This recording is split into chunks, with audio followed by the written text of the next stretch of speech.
Chapter 70. Jen. Half-term is over too quickly, and now the countdown to the wedding is really on.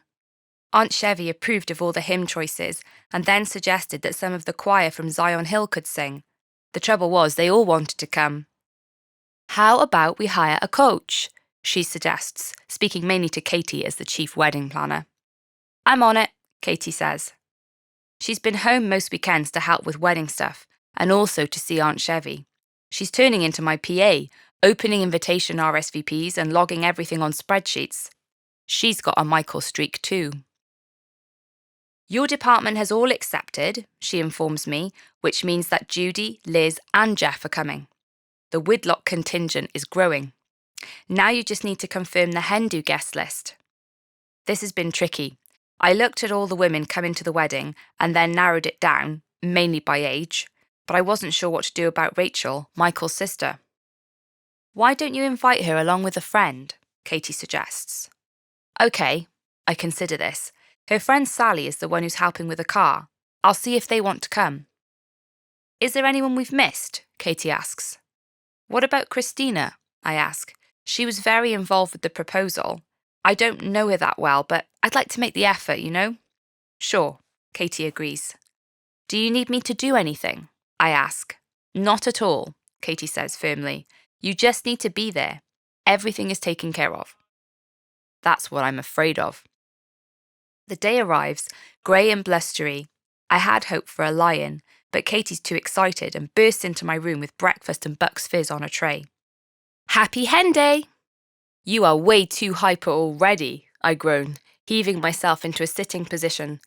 "Isn't it a bit early for alcohol?" "Psh," Katie scoffs, sitting by my feet and shoving the tray onto my lap. "Look, I even made you scrambled eggs." "That's because you always wreck it when you try to fry them." I pick up a slightly charred piece of toast and take a bite.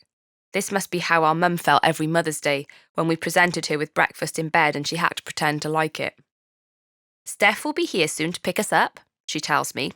"I will lay your clothes out for you to make sure you are properly attired."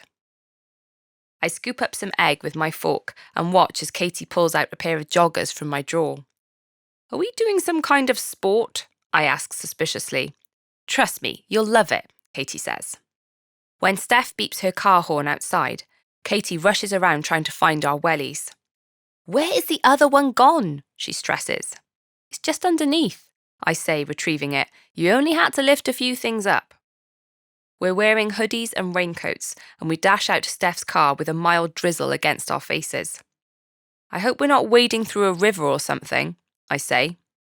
When I open the car door, Dina and Claire shriek at me. "It's your big day!" Dina says. "I thought that was my wedding." "Well, your big day before your wedding then." "It's your big day with us before your wedding," Claire corrects. "How come you ended up as chauffeur?" I ask Steph. "Everyone else had conveniently booked train tickets." She looks in the rearview mirror with a meaningful smile at Dina and Claire. "Traffic's terrible, you know," Dina says with a wave of her hand. "Where are we headed?" I ask. "Somewhere you know," Katie says. Steph heads down the motorway. So far, we could be going anywhere. But when she takes the exit, I look around at Katie in the back seat with Dina and Claire. "Is this near Michael's parents?" I ask. "It may be." I'm beginning to know the pattern of these roads much better now that we've come here for marriage prep and at half-term. The trees are looking greener and the fields stretched out with more livestock than before and groups of lambs. Steph takes a narrow farm track off the main road and the car judders along, thick hedging on either side. Finally, she turns into a gate with a sign saying Cherry Orchard. Christina, Rachel and Sally are standing in a yard, and Christina is wearing jodhpurs and a riding hat. "Are we going horse riding?" I ask Katie, hoping that Christina's not just using a horse as a mode of transport. I always wanted to do it when we were kids, but it was too expensive. "We are going pony trekking," Katie announces. "And you can thank Christina. She knows the stable owners and she sorted it for us." I step out of the car and wave slightly awkwardly at the three girls I didn't know 6 months ago. Christina looks as dazzlingly perfect as ever, but I notice a slight blush as she says hello, and it makes me wonder if she's actually quite nervous. Rachel looks at home in these surroundings, with her athletic figure and clothes from leading outdoor pursuits brands. I haven't met Sally before, but she has the laid-back look of someone who gets along with everyone. She has a rounder figure, a mischievous grin, and a broad Bristol accent. Katie takes it on herself to make all the introductions, despite not knowing half the group, but soon we're all going to be kitted out with riding hats, and the awkwardness dissolves into excited chatter. Not long to go now, Christina says, falling in step next to me. Are you counting the days? I don't know what day of the week it is half the time, I joke. I don't know. School is such a blur of busyness, and I'm really looking forward to the wedding, but somehow it feels like a lot to get through before we get there. Hard to see the wood for the trees, she nods. How's your work going? I ask, aware that being a doctor must be much more demanding than teaching. Christina blows a strand of blonde hair out of her face. It's pretty full on, she says, pausing for a moment. You see so many people, so many desperate situations. It's hard to know what to do with it. I don't know how you manage to do the barn stuff as well. I shake my head. You must literally not have a spare minute. Oh, I like it, she smiles. Honestly, I wouldn't do it if I didn't. If I get time off, I just feel restless. The shift patterns are so irregular. No one is in sync with you, you know? That's one good thing about me and Michael, both being teachers. We get the same holidays. Thanks so much for all you've done to help us, I say, finding more warmth than I expected towards this superwoman. And for today, I've never done this before. Riding has always been part of my life, she says. Rach and I used to come here every Saturday. I thought she looked the part.